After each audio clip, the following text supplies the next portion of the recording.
Hi, this is Dale Peterson, and welcome to the Unsolicited Response Show. Actually, I should say good morning. It's very early here in Maui. It's 6 a.m., noon on the East Coast, and I guess early evening in Europe, so I'm glad you can all join us. While some people are checking in here, I want to just go over a few announcements, then my monologue, and then I'll bring in my guests for this episode, Joel Langille and Rob Caldwell. Of course, as always, we like to get your questions and comments. So if you're out there, maybe put in a comment, let me know you're watching, and we'll get to as many of them as we can. Now, in terms of announcements, I just had two brief ones here. The first is that the call for presentations for S422 is going to start on June 1st, and it runs through August 15th. So you have plenty of time, but I want to get you a little bit of information about what's going to happen there. We have two stages. We have the main stage and stage 2 technical deep dives. And what we look for is content that is new and important to the ICS security professional, because that's our target attendee. It's not someone who's new to ICS security. It's not someone who needs the basics, the lessons learned, the top 10 sort of things. It's the person who oftentimes is giving those types of presentations at other events. So we're looking for something that is new and important to them. Submission is very easy. It's if you write more than 3 paragraphs, you're overthinking it. And one of the keys is you want to get your submission in early, because this isn't an academic refereed process. We want to put the best show we can out there. So as they come in, we review them, and they go either in a yes, no, or maybe pile, and we'll let you know where you sit immediately within a day or two. And we also will look at them. So for example, sometimes we'll get a proposal in where the main issue isn't that interesting, but one part of it could be a great S4 session. So we'll actually go back and forth with you to try to turn it into an S4 session. So I would just encourage you to do that. And I guess the last thought on S4 call for presentations is remember the tagline. The tagline for the event is create the future. So we're really looking for content that will help the influencers in the market understand what might come in the future and what they should do about it. So that's the first announcement. The second announcement is next week's show, I'm going to have Rob Lee on. Rob Lee, I'm sure you all know him. He's going to be on next show. It's going to be recorded. It won't be live, but I think it'll be a lot of fun. Rob and I actually agree on most things, although if you follow us on social, you might think we disagree. But we agree on almost everything. Where we tend to disagree is the prioritization of these things that we agree on and the value of them. That's where we have some differences. And for my content and his content, we've had some back and forth offline. We said, hey, let's bring some of that online. And the main topic is going to be this issue of what is the U.S. government doing? Because he's much better wired in as to what the U.S. government is doing, how he feels it'll be successful or not. They actually ask him questions about what they should do, whereas I really don't talk too much to government. So I wanted to get him on the show to give the listeners and viewers a better idea of what's going to happen. So with those as the announcements, again, we welcome your questions and comments on here, whether you're on LinkedIn Live or YouTube Live. But with that, I've been kind of holding back on Colonial. So over the past 10 days or so, I've gotten a lot of thoughts and emotions on the Colonial incident. So I want to just give you maybe a 5-minute rant or monologue here on my thoughts on Colonial, and then we'll bring Joel in. I guess if we take a step back and we look at this from a big picture perspective, this is probably obvious, but important to realize is that Colonial is the most important incident that has happened to the U.S. market, ICS security market, ICS security community ever. Not even a close second. Much bigger than Stuxnet, much bigger than Ukraine, much bigger than 9/11 from an ICS security standpoint. And this is going to garner and create and cause a lot of attention, a lot of awareness.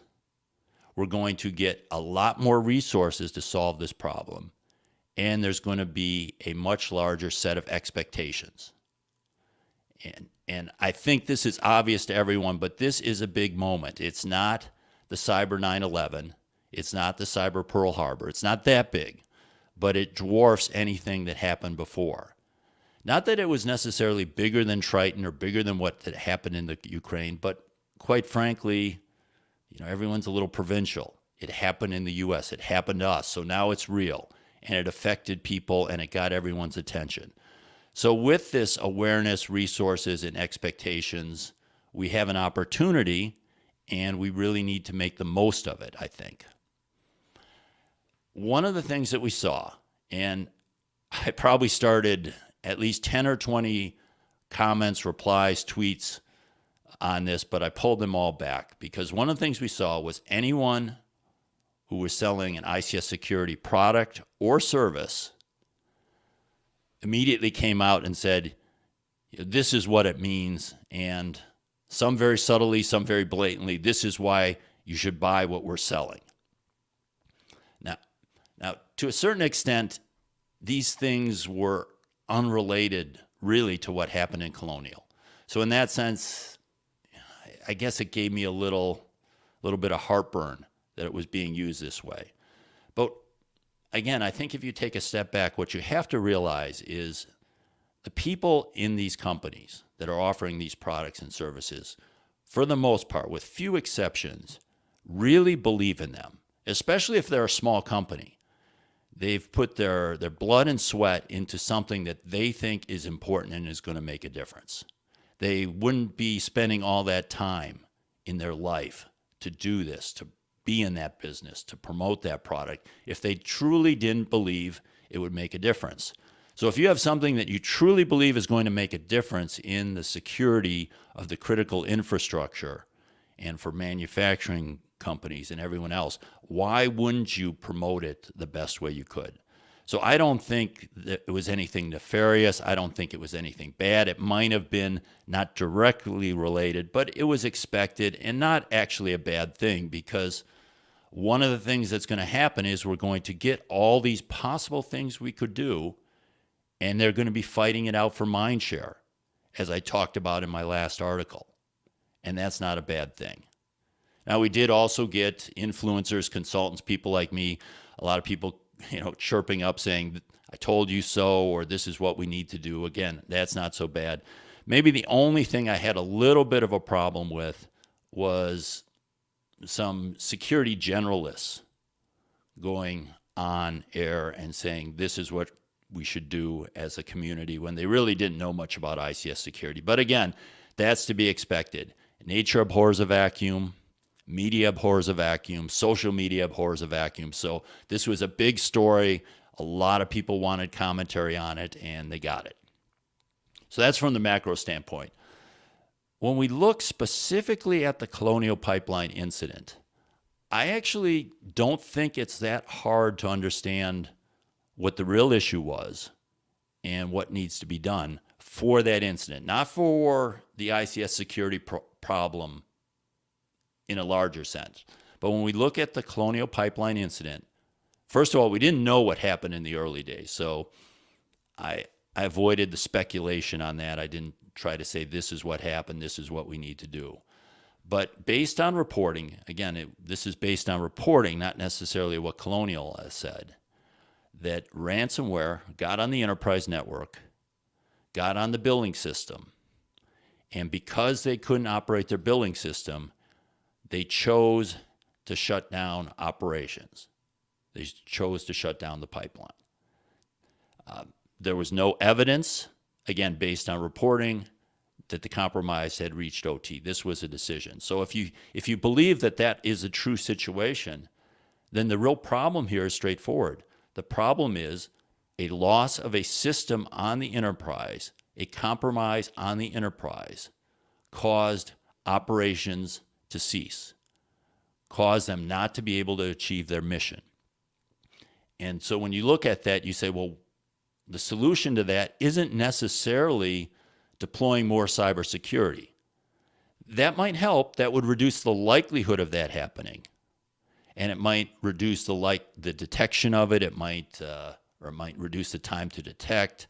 You could improve your incident response. You could improve a lot of things.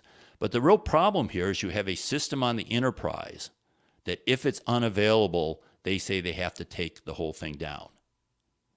And what you really need is resilience so that an enterprise compromise does not require you to take the system down. And I think that's what's really been missing here. So the lesson for an asset owner, for Colonial in this sake, or any asset owner, is you should look at things off of your OT network, and you should say, is there something on my enterprise that, if compromised, would cause me to not meet my mission? Now, that doesn't mean you can't have a 24-hour delay in manufacturing. That might be acceptable to you. But could you get things back up and running in an acceptable time so you could meet your mission? That's the takeaway from my viewpoint on the Colonial system. It really is this issue of resilience. If I could just maybe throw one more shot here. Yesterday, I saw the World Economic Forum, WEF, came out with a paper on cyber resilience in the oil and gas industry. And as I read through that, I was kind of excited that they were talking about resilience, but what they actually did, it appeared, was just take the word security and replace it with resilience. So that instead of having cybersecurity, there were 197 places that said cyber resilience.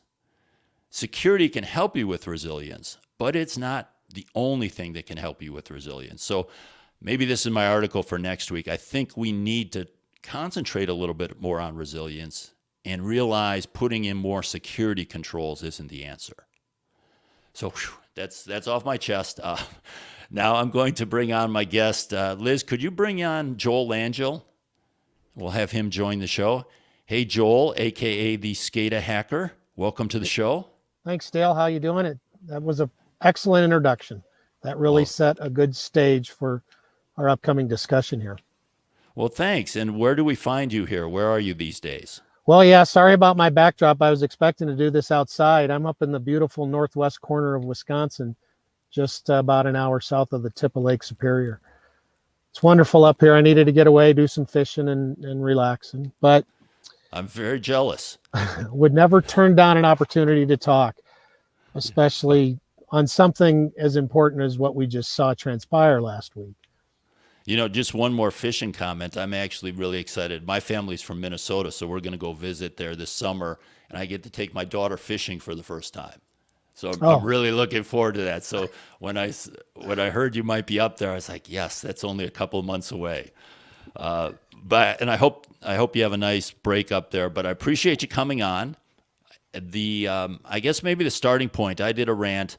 I have a question for you, but feel free to take it in another direction if you want to comment on something else on Colonial. But to frame it as a question, if you, Joel, had the opportunity to talk to an executive in an oil and gas company, let's say they run a pipeline, but they're not Colonial. If you were to talk to an executive and you had 3 minutes or so of their ear, what would you try to tell them? What would you want them to take away from this incident? Well, you took away my thunder with the word resilience, because that has been the concept that has been in the forefront of the discussions that I've had with the government entities that I worked under contract for. So they varied between intelligence and Department of Defense and energy. And we always went in and started the conversation about security and quickly shift to resilience. Because as far as the way documentation, standards, best practices are being put forward, we are lagging significantly in how we address resilience. And resilience is not something you can document by following these 450 steps, but rather how you evaluate how your organization functions in order to produce whatever it's producing, whether it's a service, a financial transaction, or the movement of electricity across the wire or oil across the pipeline. And to create these center of gravity type of analyses that start to weigh in the threats and their connections to the impact, leaving out for this minute the vulnerabilities. And you know that I'm very outspoken. I am very against this rant and making vulnerability management the most important thing in security. It may be in terms of security, but it's not in terms of resilience. Let me kind of, I know there's people that I see who's on, going to quickly start to challenge that thought. But during the period of 89 to 91, I worked for one of the large oil refineries in the Houston Ship Channel. I worked in gasoline blending and was the engineer responsible for their tank farm. So I interacted daily with Colonial. And quickly I learned that pipelines are completely managed by schedule. So as being a producer, a product that needs to go in their pipeline, I had very, very narrow margins, which the pipeline would allow me to enter, put my products in, and then terminate my products for somebody else to enter the pipeline. So understanding this, again, last Monday, the news started to happen. I was very quiet and reserved, knowing right away it was Colonial based on the route.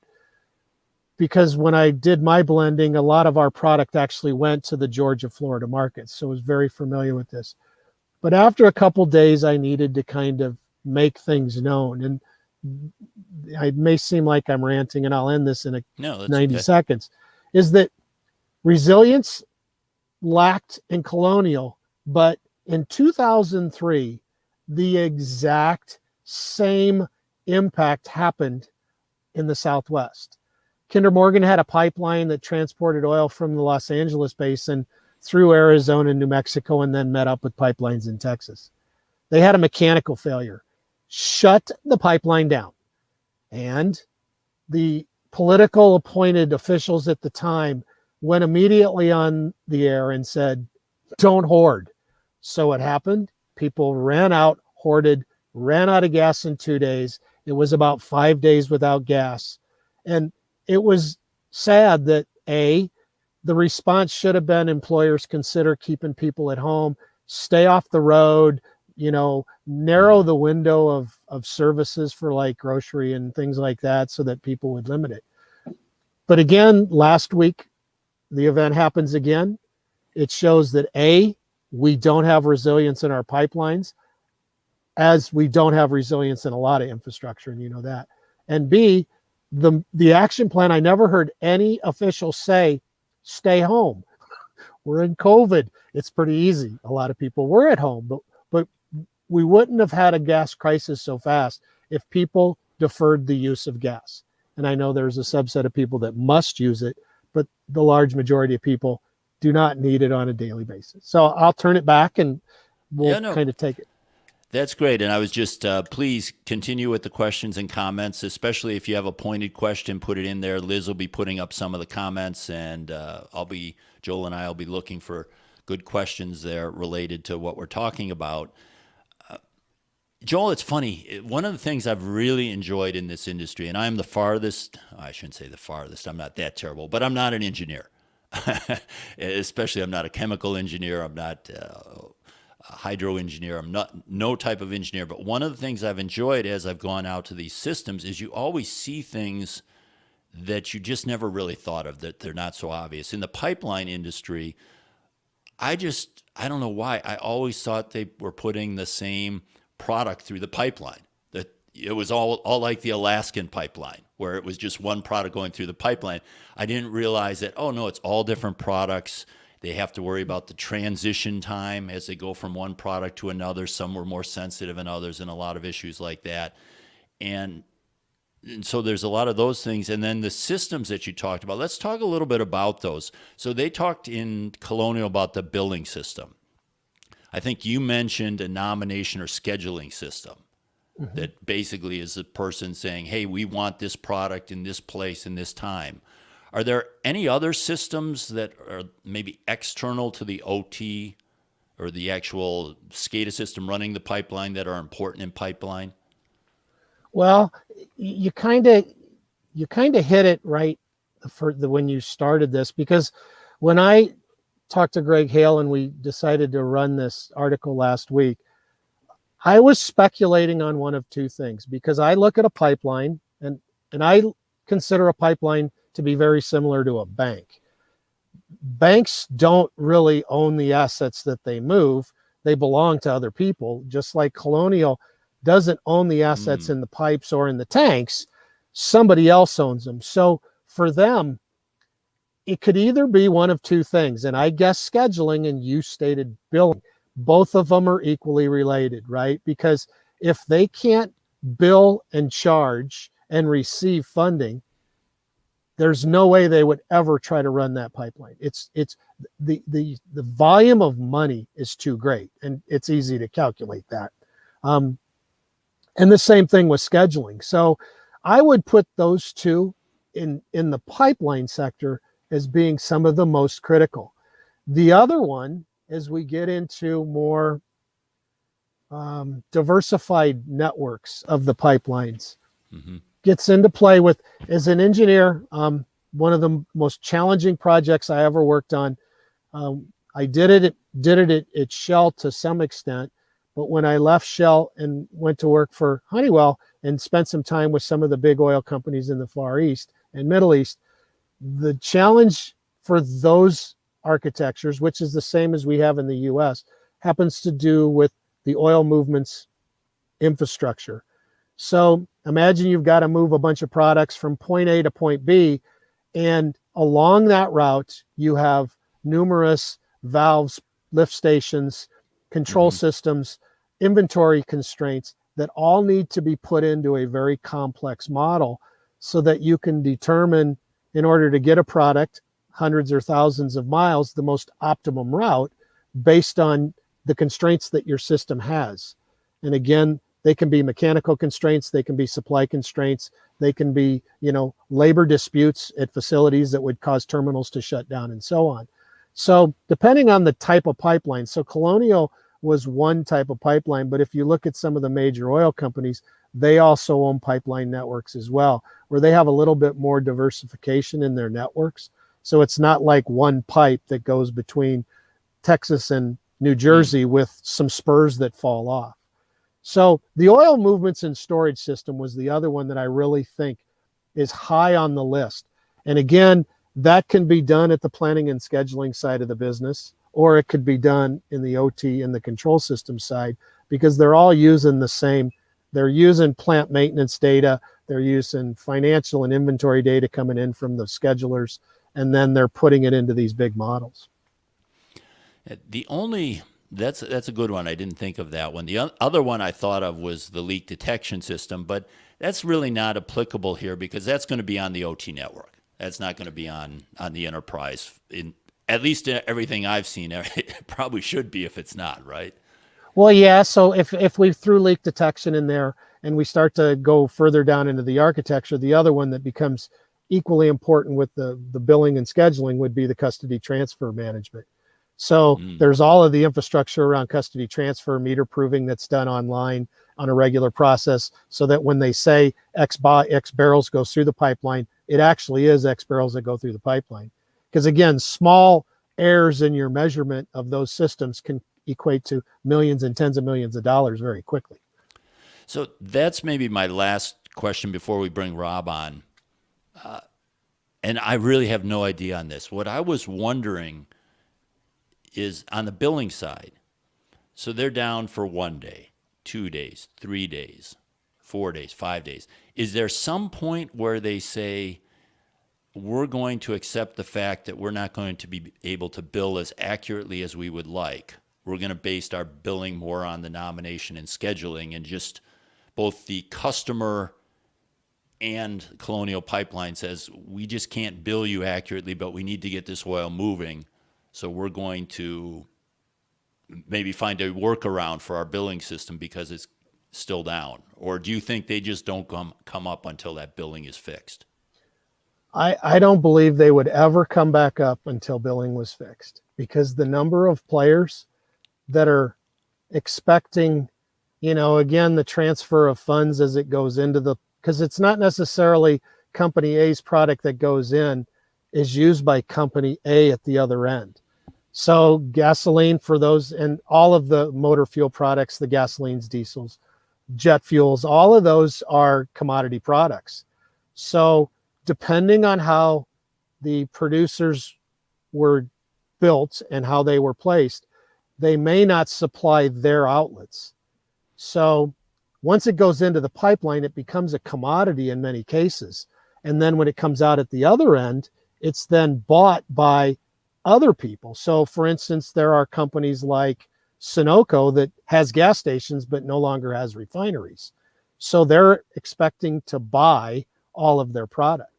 And then you get on the other extreme, companies like Delta Airlines that bought themselves a refinery to help manage their jet fuel supply chain problem. But now they've got a refinery that makes motor gasoline and diesel fuels and naphthas and other things that are going to be used by other entities. So now they're going to put them into these pipelines and hope and sell based on how the markets are being traded, those products to other people. And that's why it's too complicated. It's kind of like, think of that situation as the New York Stock Exchange. If the New York Stock Exchange wasn't 100.000% accurate, would they ever be able to run with confidence? And I believe that in the oil business, it's the same thing, because it is kind of the black gold, right? There's a lot of money that's moving through those tubes, and that equates to a lot of risk and a lot of people's cautiousness in making sure everything's working perfectly. Okay, I appreciate that answer. And I know that this is not true for all billing systems. So for example, in the electric sector, they're able to estimate bills. They're able to catch up on bills if they miss a billing cycle and such. But this sounds like it's much more serious.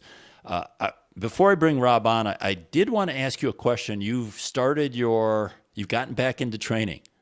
So you started your ICS Cybersecurity Institute, right? That's correct. ICSCSI.org.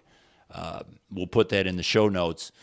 I was just kind of curious. I don't have a lot of time to talk about it, but what made you want to come back into training personally, and what did you think training was missing that needed the offering that you're going to provide? So the whole idea behind the ICS-CSI Institute was to develop a curriculum of training. And the curriculum was based on this concept that a lot of people interact with control systems, but a lot of people don't necessarily use them. So the curriculum was designed to address the 5, let's say, major roles associated with people that are exposed to control systems, ranging from executives and supervisory level people through the difference between how a control systems engineer uses the system versus a maintenance technician, or how a vendor would come in and provide service and support. And the course would then take the concepts and cater them to each of these different roles. And the courses would also increase in length. So one for an executive, a shift supervisor type person, or maybe a plant manager, would be a half a day, for instance. And it would focus on the concepts related to cybersecurity risk for industrial environments. Then as you go down further into the roles of more people that touch the system, it becomes important for them to learn the different aspects. And then to be quick, for instance, a maintenance technician, they have the ability to bring in assets that directly connect to the lowest and most vulnerable part of architectures. So for them, they need to understand the importance of ensuring the authenticity and reliability of their handheld devices and so on, where the engineer probably has a greater problem on his hand, where he needs to work and validate the incoming software code sets, patches, updates, and so on from either platforms like Microsoft or vendors like the majors, Emerson, Schneider, and so on. So that's really what it was. It's not a course, but it's a program of courses. And it's very much based on hands-on. So there's a whole cyber range that's built up behind it. Oh, I knew it'd be hands-on if it was one of your courses. No doubt about that. And we'll have to talk more about that. But I want to put up a question, and then Liz, if you can bring Rob Caldwell on, we'll get him involved here in a second. But Joel, there was a question. Colonial may have been the perfect storm in terms of impact, but how do other pipelines of similar or smaller size match up? Same critical enterprise systems like billing that are tied directly to continuous operations. So is this a large pipeline issue, or is this something that even a small to mid-sized pipeline would face, Joel? Well, I would never speculate for other entities, but I would believe that due to similarity, yes, they all face the same problem. And because of the advanced nature of a lot of this ransomware, if they didn't find and share the entry points that were used, I do believe that more could happen. That was a really good question, Ron. I appreciate that. Okay, well, Rob Caldwell of Mandiant, thanks for joining the show. Sure, glad to be here, Dale. I wanted to shift the talk a little bit to incident response. And obviously, Mandiant is probably the largest player in terms of number of people, number of actual incidents you've responded to in the OT world. The reports say you responded to Colonial Pipeline, but of course, we're not going to ask you any questions about that because I know you can't talk about that. But I want to pull it back maybe a little bit bigger. So if we were to look at this more generically, and you have an asset owner, let's say a pipeline asset owner, or it could be any OT asset owner that has an incident like this on the enterprise, let's say they don't know if it reached to OT, and they pick up the phone and they call someone like Mandiant. I've always wondered, how fast can things happen when there's no previous relationship, there's no retainer, and what some of the early steps are that an incident response team would do if they said, hey, we need your help, come into this environment? How do you approach this when you hit the ground? Sure. So in the case where there's no retainer, it's amazing how cooperative everyone becomes on the legal side, on the purchasing side when there's something going on, right? So usually that's not really an issue for us. We're able to jump right in and pretty quickly start assessing what's going on. Now, one of the big things is we take IR as a team sport, right? And so it's not just an IT problem or an OT problem, especially if we're not sure of the extent of the attack for the customer. So we really, we have a normal intake process with Mandiant. We have a number of ways to get in touch with us, whether it's a inbound email or the 800 hotline that you can call. That kicks off our process internally, and it really doesn't matter where in the world that process starts. We have the same process around the world, which really starts with the folks that are IT focused, because that's the vast majority of people we have. So very quickly they'll jump in there, they'll start to get a scope of the incident, and then as soon as they see that it does touch OT, or even if there's a suspicion that it does, they'll bring us into it. And of course, we're monitoring that intake list as well, so that we can see when there's something going on. A lot of times, we'll be standing by just in case they need our help to do that initial evaluation. So very much a team sport. I think, all the attacks that we've seen have had components on both sides of the fence, right? Where you couldn't just effectively do an investigation if it was only focused on OT, or if it was only focused on IT. You really needed both sets of expertise to bring to bear to solve the problem. That makes sense, and I understand. And Joel, feel free to jump in with questions or comments. But you hit. Let's say there's at least some concern. They call in the OT team, and what are some of the initial actions you do, and how do you talk to actually the asset owner about whether? How do you talk to the asset owner, I guess, about whether they should do something to their OT system? Like in this case, Colonial chose to shut down. I can't imagine that the consultant would tell them to do that, but they'd at least put the issue in front of them. How do those kind of discussions happen, especially in the first 24 or 48 hours? Well, it really depends on when we're called in, right? Sometimes the company has already taken action themselves and decided, we're going to pull the plug on the internet, or we're going to pull the plug, cut the cable between enterprise and OT. Sometimes they've already made that decision on their own, just based on their own risk criteria. Other times, it is a discussion we have with them, especially if it looks like we're dealing with still a live actor in the system, that's something that we'll generally recommend. I think it's been mentioned here with Colonial, that part of the discussion you guys had that I came in on, that does have implications for some companies. Some companies, really not a big deal, but other companies, it is a big deal. So once again, it is back to them to make the decision, but we will often, guide them through that process and help them understand some of the impacts of what a disconnect could do. It's also important to understand, where we are in the attacker lifecycle as well. Like I said, if somebody's in the system, and we're very concerned about what they're going to do next, then you might want to disconnect. Sometimes we'll actually let them stay in and stay connected for a little bit so we can get more information. As long as we feel like we've got a good containment and they're not going to impact OT, or even some of the major sections of IT. Sometimes we'll let the attacker stay there for a little bit just to track them down a little bit more, see what they're doing, and especially if it's not like a ransomware case where we're worried about immediate deployment of ransomware. If it's more of like an APT type case where we're really seeing what they're doing, we're tracking what they're exfiltrating, things like that. So each case is different. Which is what I think makes incident response exciting. And also the capabilities of the customers, each one is completely different. When it comes down to, especially in the OT side of the house, what are they doing are they doing any logging at all? Is there anything we can use for forensics, for, tracking down what the attacker's doing? There's a huge, huge spectrum of what's going on there in the industry, everything from nothing to some pretty good, pretty advanced customers that have quite a bit of tooling that we can work with right off the top. And then, of course, the decision is, what else do we need to get the complete picture, and dig in on the investigation side.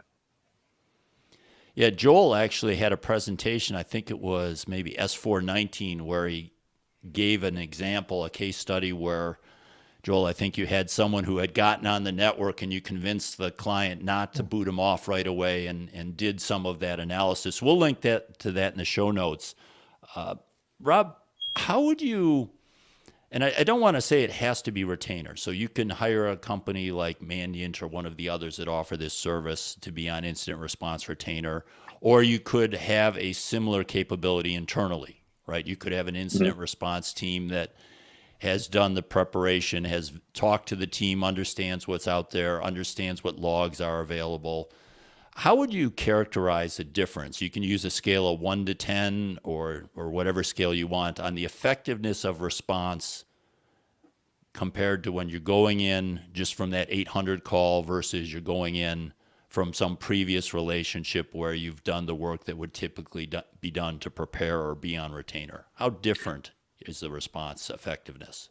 It can be pretty different, right? So when we do a retainer, a lot of times we'll hold some workshops with the company so we can understand what their systems are. And especially if they have OT, that makes a big deal, right? Big difference, because we can begin to see what they have. Sometimes even out of those workshops, we'll make recommendations about, it would be much more effective if, we have, technology XYZ, or if we have this logging in place, or if you, log these controls, or, have your firewall logs archived, or, a lot of different examples there. But that can make a big difference, right? Because, as Joel's probably experienced, most companies just don't even think about that until it's too late, right? And then it makes it very, very difficult for us to do much except assess, what's the current damage and what needs to be done to do remediation, rather than, doing any kind of forensic investigation. So that engagement ahead of time can be very, very valuable and can actually save time, right? Rather than us, going in there having to figure out, everything from what type of system is this to what vulnerabilities are out there, what are the potential network paths into OT from IT. If all of that is known ahead of time, that can really save a whole lot of time. Now, understanding that not everyone has the capability to go out and do a retainer, to do some of that preparation work. So even if those teams internally can think about things from that perspective, think about, if we do get into a situation, what would we need? And very often what can help drive that is doing some pretty effective tabletops nothing where it's just real softball, but something that's very realistic and requires people to think and act, like something real is going on. That's interesting. I didn't think about the middle case. I thought of you do it internally, you have a retainer, but I guess there's that middle case where you have an incident response package ready to hand the people that come in to help you that weren't on retainer. I guess that could be the middle role. Yes. Joel, do you have any question for Rob or any comment on what we've been talking about? No, I really do like the comment that Rob made about oops, shoot, can you hear me? Yeah, we can hear you. Yep. Okay, I was You're on the good. wrong screen. I was using the LinkedIn screen. So what I really like to hear was that it's not always necessarily a panic. There are some cases where pulling the plug is an important thing, the plug that connects the two worlds. But we did learn a lot by letting the adversaries in and kind of understanding what they were doing. And more importantly, understanding their sophistication as to whether or not they were in by mistake or accident or curiosity, or whether they were really in for malicious intent. And of course, you filter it down, and that's the needle in the haystack. But I also agree with Rob. Logging in the ICS networking really does need to improve, because again, there's a lot of, I hate to say excuses, but vendors want to maintain logs in their environment in absence of logs that are developed or generated by other key components like a DCS and its integration with a historian from two different vendors. They're both generating their own sets of events. Who's doing the correlation? Who's doing all of that identification of potential risk in those cases? That's an area that I really think needs improvement, because we all say you probably can't detect 100% of these events. Prevent, but you certainly should improve your ability to detect them and respond as quickly as possible. I want to get to some questions we have here. This one coming in from Rod Locke. How many industries not converged already these days? Seems like anything with the supply chain will be impacted by enterprise systems being offline. I have a thought on that, Rob. Why don't you give your answer first? I'm curious what you say. Well, I would say it's more of about how many industries don't think they're converged that are converged. And you'll see a lot of examples of those where people say, oh, no, there's not that much connection. And then as you drill into the discussion with them, it's like, well, actually, we do tie into our ERP, and we do tie into this, and we do tie into that. So I think there's a lot more convergence than what people realize today. Of course, there are some pretty classic systems that are still fairly isolated, and that's easy to tell. But we do see a lot more convergence out there in the market. Even as we've evolved here at Mandiant over the past 7 years than we did when we first started. Yeah, I guess, and Joel, I know you want to weigh on this too. My thought is, first of all, I don't like the term convergence.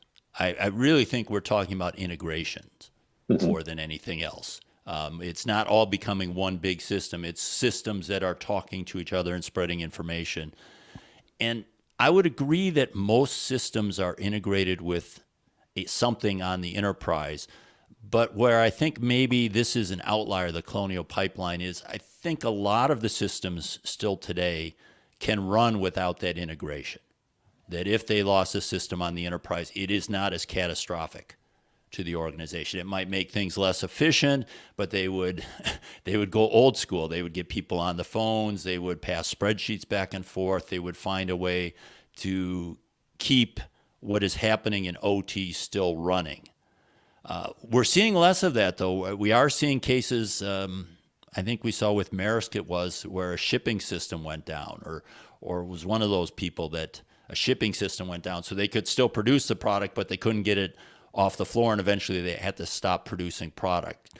So increasing, but not, I wouldn't say we're anywhere close to 100%. I wouldn't even say we're at 70%. I would say it's less than that. If you said the enterprise is gone, OT would still be able to do what it was supposed to do. Joel, I'm curious what your thoughts are on that are. Well, so I think that I'm spot on agree, because I remember in the mid 90s is when we kind of entered this era of massive integration, right? So if we could connect the systems, we did in the 90s, Mm-hmm. and companies made lots and lots of money providing that interconnectivity. But where I think that we need to start looking, to kind of go back to the opening comment around resilience, is that there's also convergence and interconnectivity within the same industry sectors and across sectors. And probably one of the most interesting cases that occurred last year, I sat in and did a session with a lady near me, owns Women in Trucking, and she has a Sirius XM radio show on Saturday mornings. And about 2 months ago, I went back on and kind of it's been a year since we did it before, Mm-hmm. and talked about an event. And the one that was of most interest was a ransomware attack against a forwarding provider that's responsible for taking the goods off planes and putting them on another mode of transportation. So whether it's trains or trucks or whatever, it was unbelievable how that was a blip in distribution in the US last year. Now, again, it was masked by the pandemic, where we already had massive logistics problems because of supply chain coming in overseas and so on. But to see how now it's not just convergence within a company, an enterprise, but now convergence between enterprises in both the same or interdependent industry sectors. Mm-hmm. Yeah, that interdependence is really important, and it ties into that whole resilience argument, Mm-hmm. right? What would you do if this key supplier or a key vendor was unavailable, or this component was unavailable? Rob, why don't you take the first swing at this question? What would be your advice to secure manufacturing execution systems, MES, creating production orders for OT? So Go ahead. that's a pretty tough one, in the sense that, your whole MES, can you secure it to the same level as you can the rest of your OT? The best thing that I'd recommend is just lock down as much as you can, right? Do that. Do the network segmentation up in enterprise. Just don't allow any interconnectivity. Only allow the minimum interconnectivity between even the enterprise segments and that segment, and then down into the OT side. But like Joel's saying, it is a huge problem. It's not an easy solution, but locking down that interconnectivity and communications as best as you can is probably one of the easier steps to take. And then making sure that it's not just communication is not just there just for the sake of having it, making sure that there is a real business reason for that. And of course in MES there absolutely is, but it is a very difficult problem, and one that takes a lot of thought not to break things, because unfortunately that's how the systems now are built, is that's automatically connected in, and so you can't just cut that cord. So I don't know, Joel, if you have any thoughts about that. I know you've done a lot of work in that arena as well. Well, no, I was just kind of typing a quick response on that. You said it perfectly, because the problem that I saw with MES, which scared the bejesus out of me, was, so my experience with MES is versatile, right? We use it in a lot of places. I worked with it in pharmaceutical, and the pharma companies, their whole life was driven by compliance to regulations similar to 21 CFR Part 11 in the US. Every country in the world has similar, and that's all they're concerned about. And when we did the threat models, we found it very hard to taint drugs by attacking the information and operational systems, because there were so many out-of-band checks that had to take place. But the problem is that those attacks significantly impacted their productivity and uptime.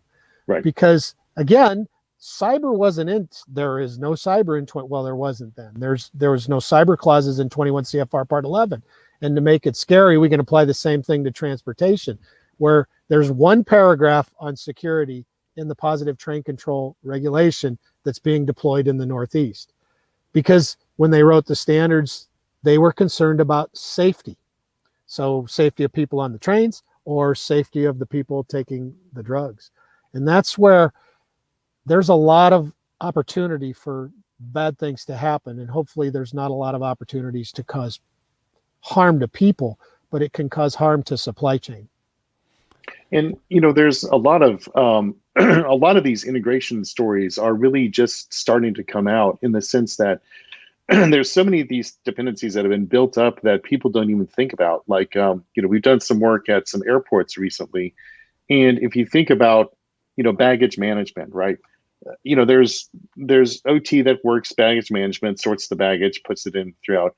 But the volume of baggage that these international airports get at these days, even with reduced numbers of flying, is so much so that they can't physically manage that process manually anymore. They're not staffed to do it. They don't have enough people to sort the volume of baggage that comes through. And so we're seeing this in more and more industries where, we've taken out the ability to really have these processes be run manually anymore. And you rely on all these systems hooked together, both IT, OT, and kind of in the middle, to make the business process work. So it's really, I wouldn't say it's convergence, but I think you hit on it exactly right, Dale. It's that integration between these systems that now have unexpected, failure modes that are going to impact the entire business process. Yeah, to me, this MES, and I would even take it more broadly, anything that is more exposed is where I like to see the priority be put in place in terms of hardening and maintaining. Once you get inside the perimeter, as I've said before, with level 1 being insecure by design, if you're that far in, hardening and and patching and all that doesn't do so much. But if you've got something that has an attack surface accessible from the enterprise, I would prioritize that. Now, when you get to pharmaceutical, I know changes in pharmaceutical sometimes is almost impossible. I think one of the areas that we need to get a lot better at is recovery, whether this be full-fledged orchestration or just leveraging your virtual environment. But if you could get your MES rebuilt in 15 minutes, maybe an outage isn't that bad. Maybe you don't even bother. Maybe you just set it aside for the investigators and rebuild a good system, and away you go. Rob, there's a good question for you here. What you've seen on incidents targeting OT versus where OT is collateral damage from ransomware. We're certainly seeing more and more of the latter case, but are you seeing a lot of targeting OT? Any thoughts on that ratio? The ratio, I think, is still pretty small. I think we haven't seen anyone that has been obviously targeting OT and OT only. I think it's been targets of opportunity, where if it's running on a Windows system and you can do ransomware on the Windows system, then let's ransom that too, because we know that OT is valuable to the business. So I haven't seen a whole lot of specific OT targeting. I think there's been a couple of that have been a little bit more in depth and targeted, but I think from a percentage wise, it's still largely attackers in the system. They're looking for targets of opportunity. They're not really drawing that nice clean line between IT and OT. Whatever they can get access to, they're going to take for take and deploy encryption where to. What we're seeing in some of these actors too is that they're no longer using malware that propagates on its own. They're actually looking around. They're doing their kind of attacker reconnaissance, and then they're deploying the ransomware malware to wherever they think is the highest impact in the system. Then that's really helping drive up, I think, some of the ransomware demands. You're starting to see the demands really bump up in value. So that's, I wouldn't say we're seeing a whole lot of targeted OT ransomware at this point in time, but I do expect it to come, because what system is more valuable to most companies than the OT systems they run? Most companies, that's a good part of how they deliver revenue. And so, attackers are going to go after wherever they can get the biggest bang for the buck for them. Mandiant had a paper out, and I'll try to find it and link to it, that talked about ransomware, a ransomware family that was actually going out and searching for ICS applications. Right. But again, it really, then there was no evidence that it was doing any ICS specific attack. It was just saying, hey, let's get smarter. Let's look for more and more things. And here's some things probably we found in the past on these systems. Should we add this to the long menu list of things we look for? So that's kind of in that middle road where it has some OT or ICS intelligence, but you can't really say it's an OT or ICS attack. Exactly. Do you expect? No, I'm not even going to go down this way. We had an argument whether there would be PLC ransomware, but I think people convinced me that from a criminal perspective, it just doesn't make any sense. There's a lot easier ways to make money, so I won't go down that road. What do you expect, Joel? What do you expect in terms of the attacks that we're going to see in 2021, 2022? Do you think we'll see more of the same here? Do you think the criminals are getting smarter, or did maybe Colonial Pipeline scare them off a little bit? Well, I think it could go two ways. So I do not believe that ransomware is going to go away. The ability to develop it and deploy it, and all of the entries and vectors are very solid. However, I'm still a little bit concerned about using the vectors that people are starting to put in place because they're afraid of events. They want to improve security by improving visibility, i.e. what happened with SolarWinds.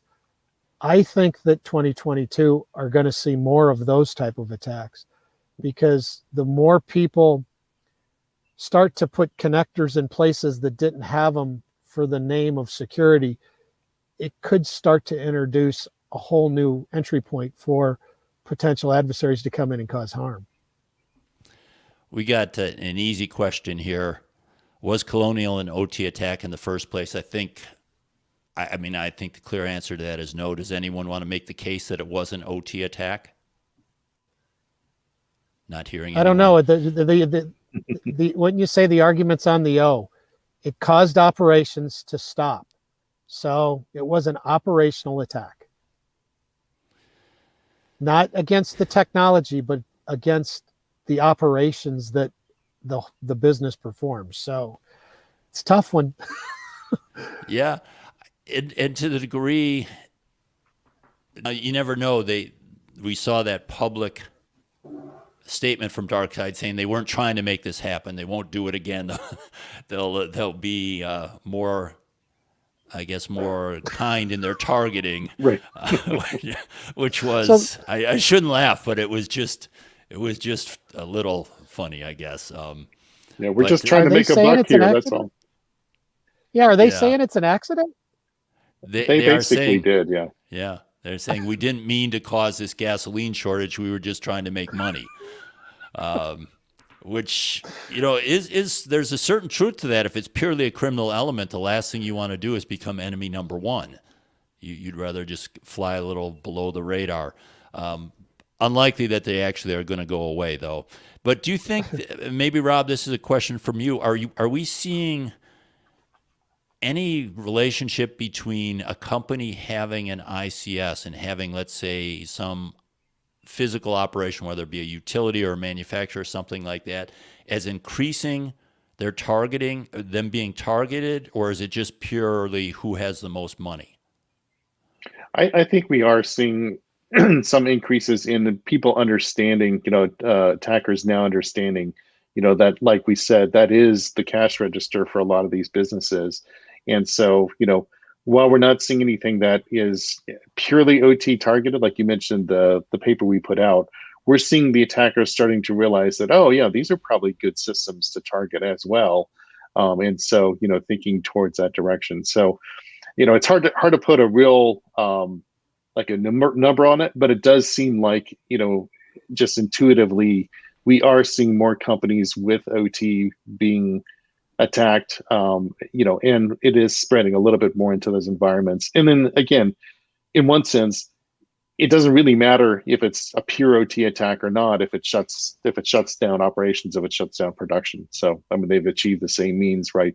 Regardless of whether they hit the OT system or whether they hit some other part of that supply chain. Well, that goes all the way back to my initial rant, is that's because the system lacked resilience. I would say an attack on the enterprise should not cause you to have to shut things down if you have a resilient system. Or I shouldn't say that. Shouldn't cause you to shut things down for an unacceptable length of time. I mean, we shouldn't expect 100% perfection. Some organizations don't need that. Well, we're getting close to the top of the hour. Why don't I give each of you just a chance to make any final point or final statement or say goodbye? So, Joel, I'll start with you. Thanks, Dale. It was an honor to be here today, and I really appreciate the comments from the viewers. The one thing I would like to say about Colonial is I'm just going to wipe my brow. There's no hair up there anymore, and say we were lucky, because if the pipeline would have remained down for too much longer, then the producers would have had to start to shut down too, because they don't. I mean, what are you going to do if you're making product and you can't get rid of it?